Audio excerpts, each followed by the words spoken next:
welcome to another edition of Ask Ron. Today's question did not come to me. It actually came to Boston Lloyd. He's one of the many people, a couple thousand people I follow on Instagram, and I saw this in his feed. Question was, my problem with conditioning is that I'm tall, 6'1", and I struggle big time holding onto muscle while dieting down. I can be shredded in 2 days, but I look too skinny. How do you avoid that? Here's a quick simple answer is you avoid it by having a lot more muscle in the first place. So that was a facetious answer. Now I'm going to be very serious. Here's the thing with being tall. Most of the time in life, being tall is a massive advantage. You get more respect, you get better jobs, you get paid more for the same job, you attract better looking mates, on and on and on. Being tall is great. Bodybuilding, not so much. Most taller guys have a much tougher time putting on large amounts of muscle mass, the types of muscle thickness that are required to be a successful bodybuilder. And this is, because it's a metabolic thing, it's also a structural thing. When you have these long limbs, long arms, long legs, it's a lot more to fill out. For instance, you guys might know my training partner, Chris, the Goon, 6'5". This guy has been busting his ass on leg days for years and years now. I've gone through many leg workouts where he trained his legs much harder than I was training them at the time, because he's trying to get bigger legs, and it's so hard for him to put enough size on his legs where they look big enough to be a bodybuilder. And that's a very similar situation that many taller guys find themselves in. Structurally, when you have these very long limbs, you have to put on so much more muscle mass. Like, for example, 20-inch arm's a huge arm, right? It is on someone who's 5'7", 5'8", 5'9". On somebody who's 6'5", 20-inch arm's really not that impressive. Sorry. In shape, a ripped 20-inch arm is always impressive, but relatively speaking, someone who's very tall and has very long arms, they're going to need much more muscle to look impressive. And the root of this guy's problem, what I see most of the time with taller guys, and when they try to diet for competitions, they find that they think they're losing muscle mass. They're not really. They think they're losing mass that they had when they're actually just losing fat and water, mostly fat, and revealing how much muscle was actually underneath the whole time, which people tend to overestimate. A lot of people, not just tall people, bodybuilders in general, anybody who bulks up, unless you stay fairly lean where you can always see some kind of muscle separation, you don't really know how much muscle mass you're carrying versus how much fat. And a lot of times you've got a lot of fat on your body, it's bulky, looks big in clothes and in hoodies and this and that. It's not muscle though. You think it is. Then you diet down, you take it all away. Say a guy's 6'1", like this character. Say he's 260 pounds. He thinks he's huge. That's a big dude. It's 260, right? But let's say he has so much fat on his body that to diet down into what we call contest condition, where you have clear, deep striations and separations and veins, and you're very lean, somewhere around 5% body fat, 4%, somewhere in that area, contest condition. He might have to go down to 205, 210 pounds, which on a person of 6'1", that's pretty small, I'm sorry. Or even small, or even lighter than that. But when he gets down there, he's going to get upset and say, I had all this muscle, I lost all this muscle. I had to lose all this muscle to get lean. They didn't. They just lost the fat, and now you find out how much muscle you really had. But being in denial, it's easier to think that you lost muscle than to think, this is all I ever had in the first place, and I was actually in denial, thinking I was a lot bigger, more muscular than I was when I had just bulked up with fat. Taller people, generally speaking, you don't see too many mesomorphs, too many true mesomorphs. So we have those three soma types. Endomorphs, people who tend to be stockier, have bigger joints, thicker bones, wider hips, wider waists. Then you have the mesomorph. That's what everybody wants to be. The mesomorph has the wide shoulders, the narrow hips. They put on muscle easier than most people. They tend to be athletes.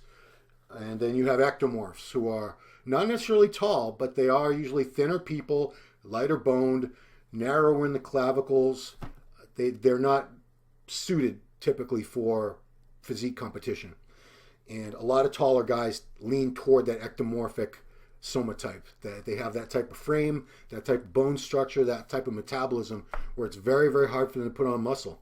So, like I said, to compensate, when you can't put on muscle, you just start eating out of control, and you start gaining fat, and you see the weight on the scale going up, and you think you're putting on muscle. You're really putting on maybe a tiny bit of muscle and a lot of fat. Then, there comes a time when you want to get rid of that fat. So let's give this guy the benefit of the doubt. Let's give all these guys. First of all, nobody gets ripped in 2 days. That was a ridiculous statement. I'm sure he was exaggerating. If you're ripped in 2 days, you must have been ripped 2 days ago, because your body does not change that quickly. You can't even put on that much fat in 2 days, no matter how much you ate. So you certainly couldn't get ripped in 2 days. It's much harder to take off fat than it is to put it on. So what happens most of the time when people do lose muscle is one of two things.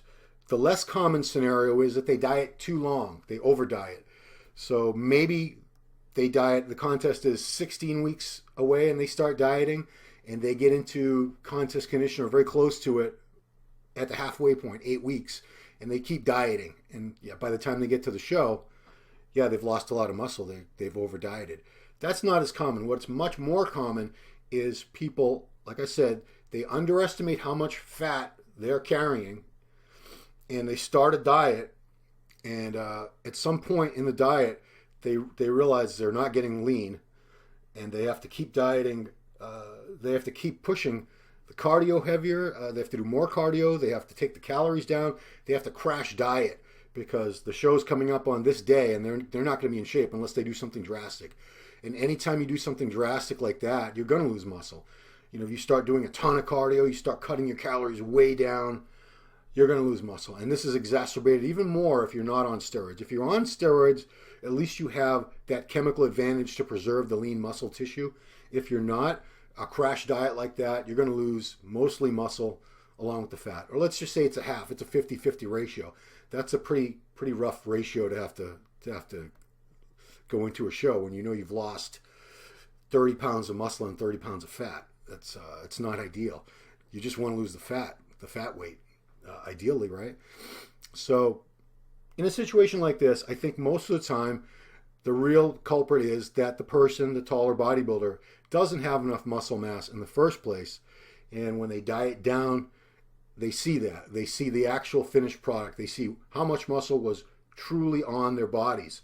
And it's shocking, and sometimes it's frustrating, and it's so hard for them to deal with, or to come to grips with, that it's easier to just think of it in terms of I lost a bunch of muscle. It's not that I wasn't big, because for them to suddenly realize that they weren't as big as they thought they were, it's a crushing blow. So it's a lot easier psychologically to say I lose too much muscle when I diet. Nobody really needs to lose a lot of muscle when they diet. If you're drug free, diet longer, more gradually, and for one thing, you never get out of shape. Natural bodybuilders definitely should never get very far out of contest condition. Let's say striking distance, you should always see some abs, some veins, because if you have to diet for a very long time as a natural bodybuilder, you're going to lose muscle. Your body's hormonal balance switches around, and you'll end up losing muscle by the time you get that lean. And if you're on steroids, you still don't want to have to diet too long, not strictly. You don't want to have to do anything really extreme or drastic. You don't want to have to go zero carbs for months and do 2 hours of cardio a day, 3 hours of cardio a day, I've even heard of. You do things like that, you're going to lose muscle too. But 99% of the time in a situation like this, with a taller bodybuilder especially, when they get into shape, the real issue at hand is that they didn't have as much muscle as they thought they did. So the solution is add more muscle. It's going to take time. It's going to take a lot of effort. It's going to take a lot of food, a lot of rest, a lot of hard training. Eventually you'll get there. But like I said, another advantage to being a taller bodybuilder is when you do have all that muscle mass, it's so much more impressive on a tall frame than it is on a shorter guy. If you're 6'1", 6'2", 6'3", 6'4", with wide shoulders and tons of muscle, it's a lot more physically impressive walking around, people gawk at you like you're a WWE wrestler or a pro football player because you're just a massive human being. Whereas if you're 5'7.5" like me, or 5'8" or 5'9", and you're big, yeah, it's still impressive, but it's not as crazy visually as a tall person who's that much taller, that much wider, just that much mass walking around. So tall guys, there is hope. You just have to be patient. You have to build more muscle, and that's it. Thanks for watching. Talk to you later.